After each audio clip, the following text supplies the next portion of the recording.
Okay, we're going to go to a second topic here, and I'm going to just pull a name out here, and it is Yvette, Mira-Talbott. You get to raise the issue and pass it along. The other candidates can weigh in.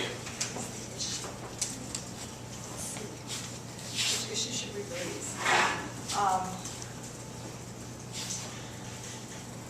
One of the issues that concerns me greatly, and I'm not going to touch on the obvious, which is the finance, but one that concerns me tremendously, and we've discussed it over and over on the campaign trail, is the morale of the school district. Originally, I had said that it was the teachers that concerned me greatly, and they do. As I talk to people, and you know, I challenge you, speak to some people that work for the school district and see if I'm mistaken. But most everyone I have spoken to has little morale, and I think that reflects on our children, or will, or could. But it's not only the teachers, it's everyone who works for the school district. Clericals, and bus drivers, and food service people. No one feels that they are respected or appreciated for the jobs that they do. And I personally would feel the same way if I had to come to work every day, knowing if your job's going to be outsourced. Perhaps you may lose your job in the headline of the newspaper. They may take days away from you on furlough days. It's almost like a come in and see what happens today. That's how I feel every morning when I wake up and I grab the newspaper. So I can understand why people feel it the way that they do. One of my priorities would be to make people feel that they were appreciated for what they do. And the way that you do that, I understand finances, I understand times are hard. We can't offer money to make people feel better about themselves, but we can offer appreciation. And I know that principals do that on a regular basis, but it needs to come from the top. You hear all of the time how you're asking these people to do more and more for less and less. The very least that you can do for these people is recognize them for the efforts that they do and the time that they spend with our children. Whether it's on a playing field, in a classroom, in a club-sponsored event, fundraising, there are so many things that these people do for us. And I strongly believe that we need to work on doing a better job of making the people that take care of our kids, that are in the trenches each and every day, still coming to work and turning out those fabulous FCAT scores and all of these wonderful things that we hear on award ceremony nights, and let them know that we appreciate what they do. And I think that those are one of the greatest issues that face our district right now, because if the people that work for the district don't believe in what they're doing, we're going to lose the good people. Again, the only one that suffers here are the kids when that happens. Thank you. It's rather interesting discussing morale. It's one of those things that's a touchy-feely item. You can't really put your arms around it. There are no facts that support it. One of the things that I see, though, is we're not working with the teachers on furlough days. We're not working with administrators on furlough days. That would be a nice way of doing it. That would require input and consensus. We don't have that. What we have is the upper echelons telling people what they're going to get. No one likes to work in a system where you're suddenly told you're going to take 7 days off without pay. Like it or not, you have no choice in the matter, you have no say. So the major problem, I think, with morale is the lack of communication, the lack of bringing people aboard and getting a consensus on the solutions rather than just dictating what they're going to be. Thank you. I agree with both of the speakers in the sense that, you know, morale is a very, that we all know that it's there and it's real, but exactly how you define it, go about changing it, that's where the difficult task is. One of the concerns I have about morale, and it's not just in the school district, but in society in general, we tend to equate morale and money. You know, somehow you boost morale by giving people more money. And Joseph Califano once told my father that Lyndon Johnson believed that any problem could be solved if you just threw enough money at it. And we see it didn't work. I don't think it works in the school district either. It's a big part of it, but I think Yvette was kind of touching on something there, talking about recognizing people for the job that they do. You know, there's ways to reward people other than, you know, in the paycheck. paycheck. I mean, the paycheck's nice, and I'm not dismissing that at all. But one of the things that the board could do, working with the administration, are to develop mechanisms to recognize people for a job well done. We're in general agreement, I think, that the teaching staff is doing a good job, doing an outstanding job. We've always been ranked very highly in the state. We don't have to, hide our head in shame at all. But let's see if we can develop a system for recognizing jobs well done and not necessarily connected with the almighty dollar. The last thing you want in a school system is upset, disturbed teachers. Because that's going to bleed right into the students in the classroom. It's going to bleed into the teachers' family lives. And the disruption there is going to bleed back into the classrooms, back into the students. And I hear the students are the most important thing, but frankly, I think the teachers are the most important thing, because the students are going to move through the school system, and the teachers are not, if they're doing a good job and they want to stick around. And we'll give you another example of how broken this school district is. It has to do with morale. We just tentatively hired a new superintendent. And I went to the vetting up there in Mira-Talbott, and there was a great deal of talk between the school board and each candidate about the low morale problem in the school district. That was the number one problem besides money.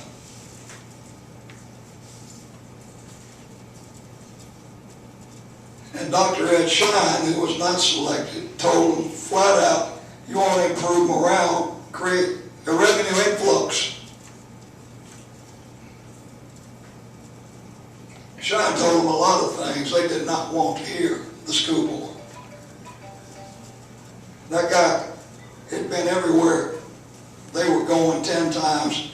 There was no way they could throw a question at him. He would not swim back up their hind ends. And Holly, you saw him do it, didn't you?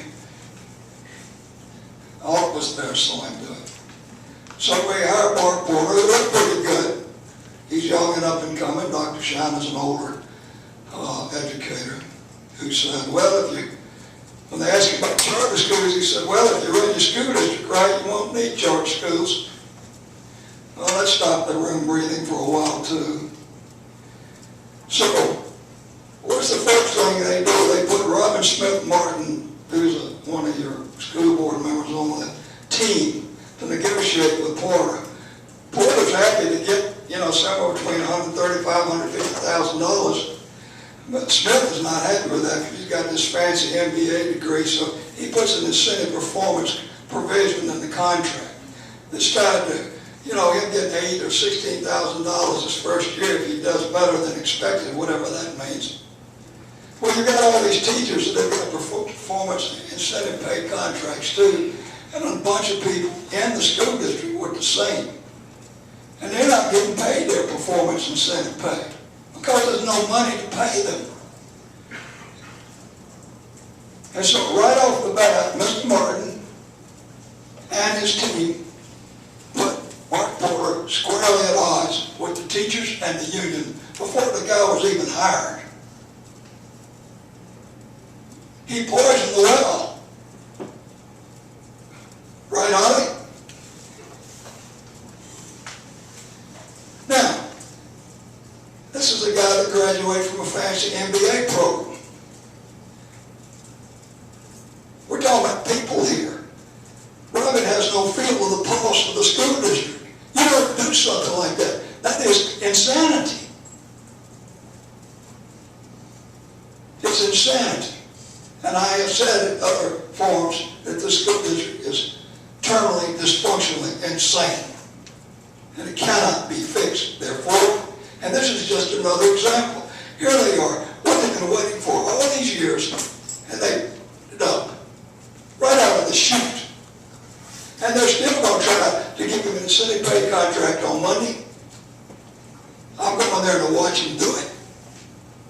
I dressed Rodman down at the workshop. I got in the newspaper about it.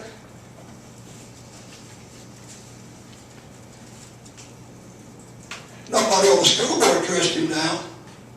So we don't know, and kick the can, right, Larry? Kick the can. Bunch of weenies. Wrap it up, Sean. Don't make me do that. That's all right, I'm sorry, I thought it was open-ended. Right, I'm going to try and hit on some topics that were touched upon lightly by my opponents. Morale is a big issue in the school system. Not only does it affect the teachers, the support staff, cafeteria workers, there's a culture at every school in the district. And the culture has been going downhill. The morale has been going downhill. And I think, again, that's a failure in leadership from the district staff. The district superintendent has failed to take into consideration the human consequences of every decision they make downtown. Whether those consequences are furlough days, you can call them what you want. There's still a reduction in your wages. It's less money for you to have, less money for you to spend. Whether it's the disrespect that was paid to the teachers during the failed negotiations of their contract, I think the district administration took that awful lightly. Now the contract is at impasse. It's already gone in front of PERC, the Public Employees Relation Commission. Now it's in the hands of a special master to make the decisions based upon the findings from that committee. Teachers and staff continue to excel despite all this adversity that they face that's been thrown at them. There are often times where I wonder if it was intentional. I want to believe it wasn't, but there's often times that I think they had to see the consequences, the human consequences of the decision. Take, for example, outsourcing of jobs. Now, these people are community members. Some of them resigned their position. Some of them came back under the outsourcing company at lesser pay. And the numbers are very small. It did not make a significant cut in the overall budget. Someone talked about school-based management. School-based management is the brainchild of Monroe County school system probably 25 years ago. I may be the only one in this room that remembers it. One of the simplest decisions of school-based management was put to us way back in probably 1978. Those employees most affected by the decisions that are made have the most input in that decision. I can remember the popularity of that philosophical definition of school-based management. And when I was just a young school administrator, we had our own definition of school-based management as shared decision-making. The district makes the decisions and they share it with you.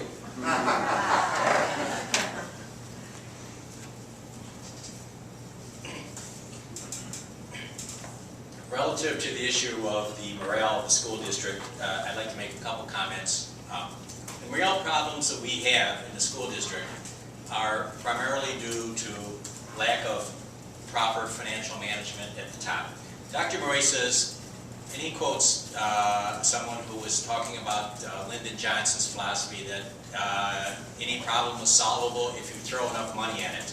Well, we all know that that's not true. Of course, throwing money at a problem is not going to solve it. Things are much more complicated than that.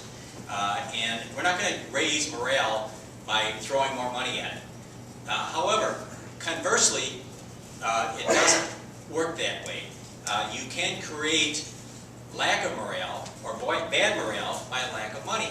What I'm talking about is the fact that the school teachers have uncertainty from year to year, not knowing if they're going to have their job. The fact that 36 teaching positions are being cut, and now those students are going to be put into already full classrooms. Teachers already have a full plate. Now they have that many more students to deal with during class, and in terms of teaching, instruction, and grading papers and so forth. That's the kind of morale issue that we're dealing with, and that's a result of financial mismanagement at the top. Furlough days, again, the fact that someone is losing a day's pay is a morale breaker for someone who has a lot of bills to pay. I think everybody here probably everybody here knows exactly what I'm talking about. If you have kids or have ever raised kids, there is just an endless stream of money going out the front door.